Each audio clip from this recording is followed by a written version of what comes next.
기린쌤입니다. 오늘은 생물은 환경에 어떻게 적응하며 살아갈까요에 대해서 공부해 보겠습니다. 여러분들 사막여우와 저기 뭐 북극이나 남극에 사는 여우의 모습을 비교해 본 적 있나요?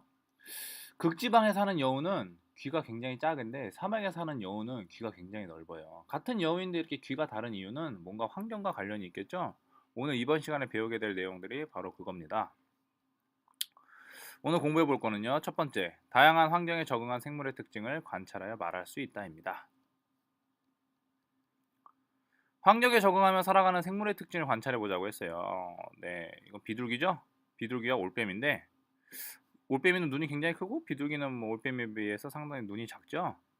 네, 빛에 민감한 시각을 가지고 있지 않습니다. 하지만 올빼미는 눈이 크고 약한 빛에 민감한 시각을 가지고 있습니다. 왜냐하면 비둘기는 낮에 활동하고 올빼미는 밤에 활동하기 때문이죠. 자, 이쪽은 열대 우림에 사는 식물이고요. 이것은 사막에 사는 선인장이죠. 이쪽은 입이 큰데 이쪽은 가시로 돼 있어요. 그 이유는 뭘까요? 네, 이 열대지방에 사는 식물들은 광합성을 많이 자주 하고 또 이렇게 수분 같은 것도 많이 내보내야 되기 때문에 잎이 넓은 거고요.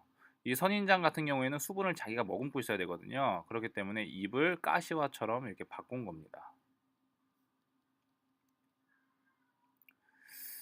자, 여러분도 여기 볼까요? 네, 여우. 이건 사막여우고 얘는 극지방에 사는 여우예요. 네, 사막여우는 귀가 크고 몸이 마른 편입니다. 반대로 극지방에 사는 여우는 귀가 작고 몸집이 큽니다. 그 이유는 사막에 사는 여우는 열을 잘 방출해야 되기 때문에 이렇게 귀가 큰 거고요. 극지방에 사는 여우는 열을 잘 방출 안 해야 되기 때문에 귀를 이렇게 작은 거예요. 그리고 몸이 마른 편이라고 그랬는데 사막에 사니까 이렇게 몸이 이렇게 살이 찌고 그럼 불편하잖아요. 굉장히 더워지고.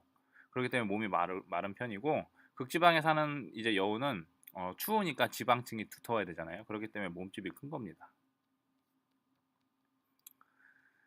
자, 사진 속 생물이 환경에 어떻게 적응하였는지 이야기하여 봅시다. 자, 주로 밝은 낮에 활동하는 비둘기는 활동하기에 약한 빛이 충분하므로 빛에 민감한 시각을 가지고 있지 않다. 주로 어두운 밤에 활동하는 부엉이는 적은 빛으로 사물을 볼 수 있도록 눈이 크고 약한 빛에 민감한 시각을 가지고 있다. 네, 그 다음에 네, 바나나와 이제 선인장인데 바나나는 잎이 넓어 증산작용을 많이 하더라도 생장에 필요한 물이 부족하지 않아 넓은 잎을 가지고 있다고 했고요. 선인장은 잎이 가시로 되어 있어 증산작용으로 인한 수분 소실을 줄입니다. 세 번째는요. 더운 곳에 사는 사막 여우는 더위를 이겨내기 위해 적당히 마른 몸을 가지고 있고 귀가 커서 몸속에 열을 많이 방출하고요. 추운 곳에 사는 극지방의 여우는 추위에 견딜 수 있도록 몸의 지방층이 두껍고 귀가 작아서 불필요한 열의 손실을 줄일 수가 있습니다. 자, 생활하는 환경에 맞추어 생물이 적응한 예를 조사해 볼게요. 서식지를 이동하는 방식으로 적응한 생물은 어떤 것이 있을까요? 네. 철새는 계절에 따라 먹이와 기후의 영향을 받아 서식지를 이동합니다. 제비와 백로는 봄에 우리나라에 와서 번식을 마치고 가을이 되면 떠나간다고 해요. 반대로 기러기와 청둥오리는 가을에 왔다가 봄이 되면 태어난 곳으로 되돌아간다고 해요. 겨울잠을 자는 방식으로 적응한 생물은요. 이렇게 개구리, 뱀, 곰, 다람쥐가 있네요. 개구리, 뱀, 곰, 다람쥐, 박쥐 등은 먹이가 별로 없고 추운 겨울이 되면 활동을 중단하고 땅속이나 동굴 등에서 겨울을 보낸다고 합니다. 자, 정어리, 돌고래, 개미인데요. 정어리와 같은 작은 물고기, 철새나 돌고래, 개미 등은 이동하거나 사냥할 때 무리를 지어 행동하도록 적응한 생물이라고 해요. 그리고 주변 환경과 비슷하게 색깔이나 모양이 변하는 생물은요. 나뭇잎 여치, 난초사마귀, 자벌레 등이 있습니다. 자, 이런 생물들은 주변 환경과 비슷하게 몸의 색깔을 바꾸기도 하고 다른 동물과 비슷한 모습으로 꾸며 위협하기도 합니다. 자, 그 다음에 다른 동물을 위협하기 위한 생김새나 행동으로 적응한 생물은 뭐가 있을까요? 호랑나비 애벌레와 장미의 가시 그리고 가시복 등이 있는데요. 호랑나비 애벌레는 박각시나방 애벌레는 뱀의 모양을 닮아 자신을 잡아먹으려는 동물을 위협하고요. 장미의 가시와 가시복이 몸을 부풀리는 행동도 적을 위협하기 위한 것입니다.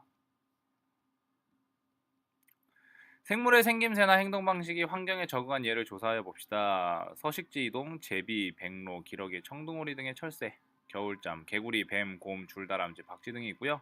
무리조 행동은 정어리, 가창오리, 돌고래 등이 있고요. 색깔이나 모양 변화 등은 나뭇잎여치, 카멜레온, 개구리, 자벌레 등이 있습니다. 자, 생물은 생존과 번식을 위하여 자신이 살고 있는 환경에 맞추어 다양한 방식으로 적응해서 살아가고 있습니다. 독수리 같은 경우에는 이렇게 고기를 뜯어먹기 위해서 부리가 날카롭고, 그리고 여기 가운데 있는 새 같은 경우에는 열매를 따먹기 위해서 입이 부리가 좁고 넓죠. 그 다음에 요 새 같은 경우에는 물속에 있는 물고기를 낚아채야 되기 때문에 부리가 깁니다. 평가입니다. 생활하는 환경에 맞추어 생물이 적응한 방식이 다른 하나는 정답은 5번이죠. 다음 문제입니다. 사진 속 여우가 적응한 비생물적 환경 요인은 어느 것입니까? 정답은 5번입니다. 다음 문제입니다. 새의 모습을 관찰하고 무엇에 따라 어떤 점이 다른지 써봅시다. 먹이에 따라 새의 부리 모양이 각각 다릅니다. 다음 시간에는요, 우리 생활은 생태계에 어떤 영향을 줄까요를 공부해 보겠습니다. 오늘도 수고 많으셨습니다.